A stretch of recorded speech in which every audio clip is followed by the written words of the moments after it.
A lo mejor te ha pasado, alguna vez te has sentido como si la vida fuera una partida de Monopoly. A mí me pasa y por eso te lo cuento.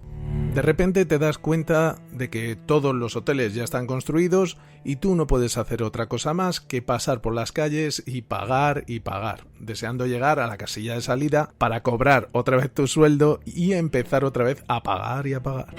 Ahora te pregunto otra cosa que parece que no tiene relación, luego ya verás como sí. ¿Cuántas veces te has callado algo por miedo a perder tu puesto? ¿Cuántas veces has sentido que en una reunión de amigos o en una cena familiar hay hilos invisibles que deciden quién habla y quién obedece? ¿O en cuántas conversaciones habitualmente dejas de sacar ciertos temas para que el otro no se enfade y tienes esa sensación de tener que andar midiendo las palabras para no molestar? Tenemos la fantasía de poder ser invisibles, ajenos a esto a lo que yo he llamado el juego del poder. Pero déjame decirte algo al oído. No puedes decidir no jugar. Si tú no juegas a este juego, va a ser el poder el que te utilice como si fueras una ficha más. En definitiva, no hay escapatoria, no hay botón de pause. Hoy vamos a entender en qué consiste este juego del poder y qué herramientas tenemos para poder jugar nuestra baza y a lo mejor no ganar, pero por lo menos que no te ganen todas las partidas. No te muevas, que comenzamos. Hola, soy Alex y esto es Emociclón, el lugar donde aprendemos que tu inteligencia emocional es tu mayor superpoder. Y sí, si no lo usas tú, alguien más lo puede usar contra ti. ¿Listo para activarlo?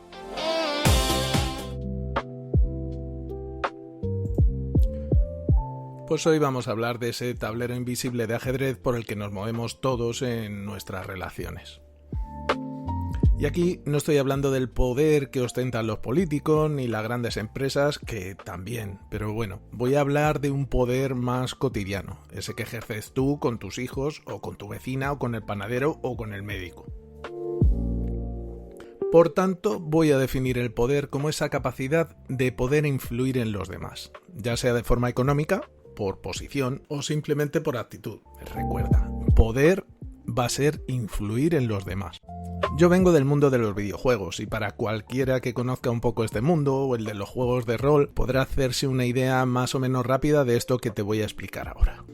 Imagina que eres un personaje de un videojuego, de un libro, de una película y cuando te crean como personaje pues tienen que darte unas características, carisma, contactos, recursos, conocimientos. Digamos por tanto que tienes una ficha con esas características. Todos entendemos, aunque sea por intuición, que un personaje que cuente con más conocimientos o con más recursos que otro pues siempre va a estar, al menos en teoría, un poco por encima de alguien que tenga menos. Bueno, pues de momento vamos a dejarlo así.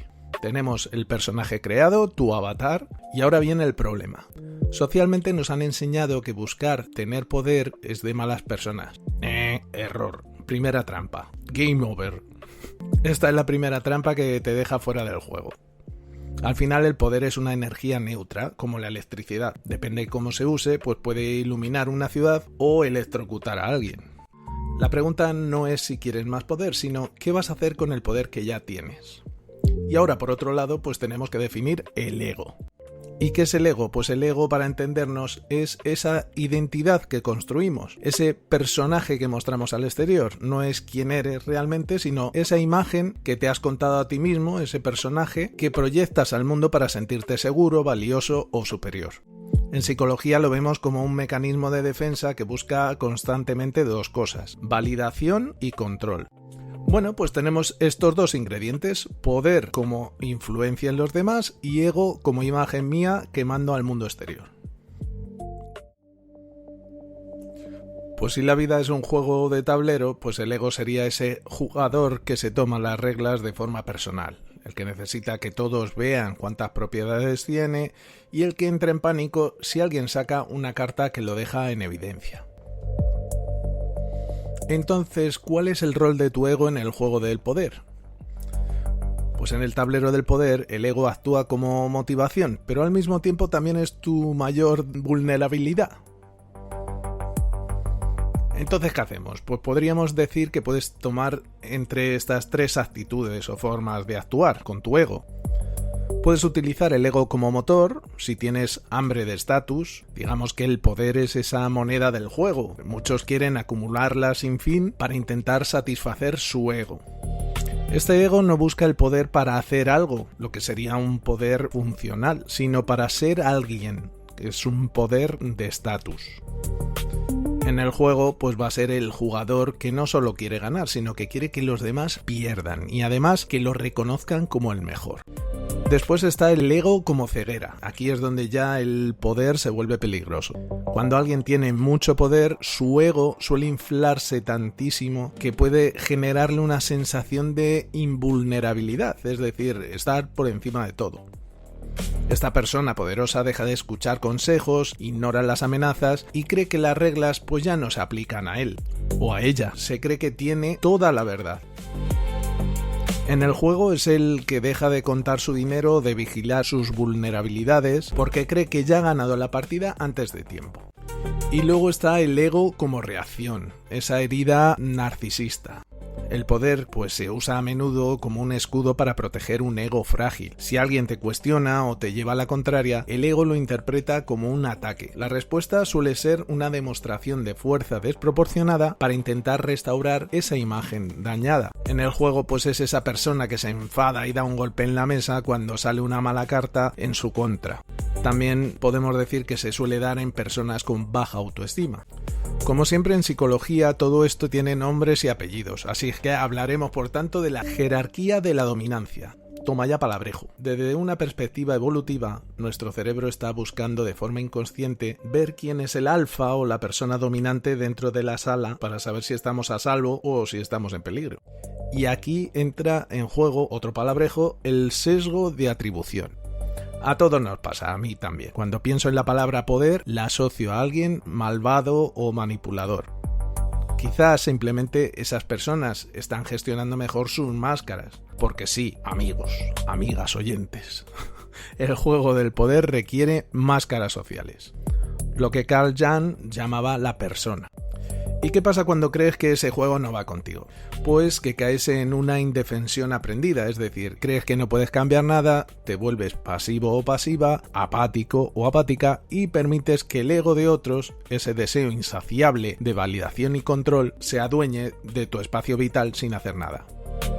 Y aquí tienes que saber que el ego ajeno no se detiene por cortesía, se detiene poniendo límites. Pues entonces, Alex, si no hay escapatoria, ¿cuál es la solución? ¿Cuál es la forma correcta de jugar a este juego? Pues a ver, vamos a ver, la idea no es convertirte en un tirano o en una tirana, sino en un jugador consciente. Vamos a aprender las reglas del juego al que tendremos que jugar toda la vida porque el simple hecho de conocerlas pues ya nos da cierto poder. Si eres una persona que, como yo, buscas el equilibrio en las relaciones, estarás atento, atenta de los demás, igual que te gustará que los demás estén atentos y pendientes de ti. Darás y te darán, pedirás y te pedirán, pero buscando siempre ese equilibrio de fuerzas para que exista una cierta armonía, un equilibrio. Que nadie se aproveche de nadie. Estamos de acuerdo que no todos tenemos los mismos valores, los mismos prejuicios ni las mismas herramientas para afrontar el día a día, pero debe existir una relación de no imposición y de respeto. Creo, y ya creo que lo he comentado en algún otro programa, que hemos perdido la capacidad de negociar, porque no estamos dispuestos a ceder nada en favor del otro, aunque sea para un bien común. La sociedad se va haciendo cada vez más egoísta, más individualista, y si no hay nadie con el valor de liderar hacia un bien conjunto para todos, pues me temo que seguiremos peleándonos entre nosotros. Os voy a dar una imagen por si os sirve. ¿Os imagináis que vuestro corazón se peleara contra vuestros pulmones porque uno quiere tener más poder que otro? ¿Y qué sucedería en el mejor de los casos que uno de ellos venciera? Un desastre, ¿no? Pues eso mismo ocurre así, en el día a día tuyo. Hemos perdido el valor de trabajar juntos para conseguir un bien común para el conjunto de la humanidad. Pero bueno, esto ya son ideas mías. El coaching nos enseña que la solución pasa por 3 pilares que a veces son un poco incómodos. El engaño táctico o prudencia, las máscaras y la omisión. Vale, sí, ya sé que suenan mal. Estos pilares no se usan para dañar, sino se van a usar para gestionar tu soberanía personal, por llamarlo de alguna manera. Aquí te explico cómo funcionan y cómo ejecutarlos con buena fe. El engaño táctico. Pues esto no se trata de mentir sobre hechos, sino de gestionar la percepción. En el juego del poder, si todos saben exactamente qué vas a hacer, pues ya te han derrotado. Es como mostrar tus cartas en una partida de póker. No sé si habéis jugado al póker. ¿Y cómo se lleva esto a cabo? Pues la técnica del señuelo. Si estás negociando un aumento, pues no digas que es porque necesitas para pagar deudas, donde te estás mostrando débil frente al otro. Te estás dando poder al otro. Plantea que estás evaluando tu proyección en el mercado, que eso es una fortaleza, y aunque el fin es el mismo, que tú lo que quieres es un aumento, pues pasas de tener una necesidad que da poder al jefe a mostrar tu valía que te da poder a ti. ¿Veis ese pequeño matiz? También se puede dar esa neutralidad emocional. Cuando alguien intente provocarte para ganar poder sobre ti, no reacciones. Tu engaño, aquí en este caso, sería mostrarte impasible, aunque por dentro estés como un mono de cabreado. Pero esto descoloca al oponente. Aunque para ello, claro, hay que tener muy clara y muy controlada nuestra gestión emocional. Ya me encargo yo. Y luego están las máscaras. Carl Jung decía que la persona es la máscara que el individuo utiliza para responder a las exigencias de las convenciones sociales. No es falsedad, ¿vale? Es una adecuación contextual, que queda mucho más mejor. ¿Y en qué consiste esto? Pues consiste en entender que tienes diferentes avatares para diferentes niveles del juego. En la vida no te comportas igual con tu jefe que con tu mejor amigo. ¿Y esto cómo se lleva a cabo? Pues se puede hacer por un mapeo de roles, es decir, definir qué atributos requiere cada escenario. En una reunión tensa, tu máscara debe ser de autoridad serena, y en un equipo creativo, pues a lo mejor de facilitador empático.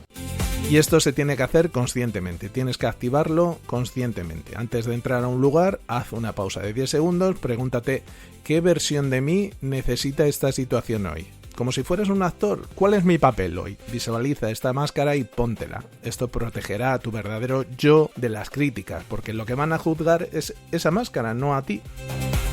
Es un poco un juego así de rol. Y luego está la omisión, el silencio estratégico. Este es el pilar más potente. El ego muere por hablar, o sea, por la boca muere el ego. Por validación, por decir, yo sé esto. El poder, en cambio, se siente cómodo en el silencio. ¿Y cómo hacemos esto? ¿En qué consiste? Pues seguro que habéis visto esas películas o series americanas policíacas en las que cuando detienen a alguien dicen todo lo que diga podrá ser utilizado en su contra. Pues esto es así, pero al revés. Toda esa información que te callas pues también te da poder. Es la gestión selectiva de la verdad, dicho de otra manera, creo. ¿Y cómo llevarlo a cabo? Pues la regla del 70-30. En interacciones de poder, pues escucha el 70% del tiempo y habla solo el 30%. El que habla entrega información, que es poder al que escucha, y el que escucha pues la recibe. Omisión de intenciones. Nunca reveles tu objetivo final hasta que sea inevitable. Si vas a cambiar de departamento o estás buscando tu empleo, no lo comentes para desahogarte. El desahogo es un lujo del ego que el jugador no se puede permitir. Nunca sabes quién puede estar obteniendo poder de esa conversación. Y luego respuestas cortas. Ante preguntas indiscretas que buscan debilitarte, usa la técnica del disco rayado o respuestas minimalistas. Es una posibilidad que estoy considerando, son cosas que estoy pensando, a lo mejor en un futuro. No des detalles, el detalle es el terreno donde el otro construye su trampa. Y no se trata de mentir para destruir, sino de dejar de ser un libro abierto para quienes quieren hacerte daño. Tienes que entender tus atributos de personaje, tú sabes cuáles son tus dones, tus habilidades especiales, cuál es tu fuerte, cuál es tu intelecto, cuál es tu empatía. Úsalo, deja de pedir permiso para ocupar tu lugar dentro del tablero. Imagínate, como decía al principio, el mundo como si fuera un tablero de ajedrez. Hay peones, caballos, torres. Si tú no reclamas tu parcela de influencia, si no quieres ser nada más que un peón o quieres moverte un poco más allá, pues hay que tener un poco más hambre de ego, porque si no, otro que tenga más avaricia, pues ocupará esa plaza del terreno. Y ahora vamos con la consejoteca. A tope. ¿Cómo usamos el ego a nuestro favor? Esto es la táctica del jugador. Pues para ser un jugador experto debes aprender a gestionar tanto tu ego como el de los demás. ¿Y esto cómo se hace? Pues controlando la gestión emocional, amigos. Domina tu propio ego. El jugador más peligroso es el que no tiene necesidad de demostrar que tiene el poder. Si puedes controlar tu necesidad de tener razón o de quedar por encima, puedes usar esa omisión y las máscaras con total frialdad. El que no tiene nada que demostrar tiene todo el espacio para maniobrar. Ahí te dejo esa frase. Aquí entramos en el mundo de lo que yo llamo la psicología oscura. Es cómo influir en los otros para beneficio propio. Pero bueno, está bien conocerlo, no para usarlo, sino para defenderte de alguien que lo quiere usar contra ti. Alimentar el ego ajeno para ganar terreno. Si tú sabes que alguien tiene un ego grande, pues puedes darle victorias morales, halagos, reconocimiento público, mientras que tú te quedas con las victorias reales, recursos, decisiones, influencias. Como dice el proverbio, deja que ellos se queden con la gloria, tú quédate con el resultado. Identifica su ficha de ego. Observa qué es lo que hace que la otra persona se sienta importante. Si tocas esa ficha, la persona reaccionará emocionalmente, perderá la lógica y se volverá predecible. Y ahí es donde tú tomas ya ventaja. Identifica los hilos en cada grupo, observa quién toma las decisiones reales. No es el que más grita, sino el que más influye. Pues analiza sus fichas del personaje.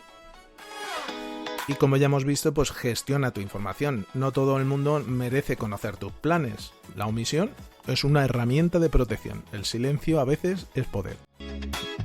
Y esta es una que me he inventado yo, que yo le llamo el poder del dinero. Para hacer grandes cambios solo tienes dos herramientas: o tener muchos recursos o ponerte de acuerdo con muchas personas y remar todos a la vez hacia un mismo lugar.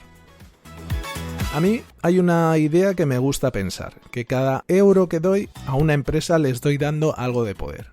Si tomo café en un bar, en el bar de la esquina, estoy intentando que ese bar siga ahí en el barrio, le estoy dando ese poder. Si se lo doy a mi panadería o a una gran superficie, al final son recursos que sumados a los de otros, pues acaba siendo poder.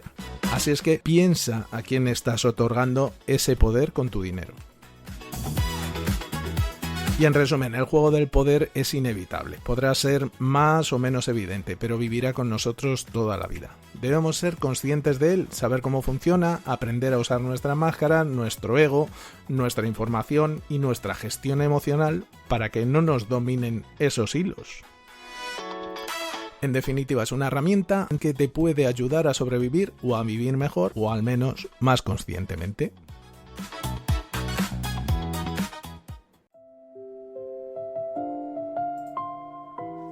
Y hasta aquí el programa de hoy. Recuerda que en este juego de poder todos jugamos. Puedes jugar a la defensiva o a la ofensiva, pero no te puedes quedar mirando sin más.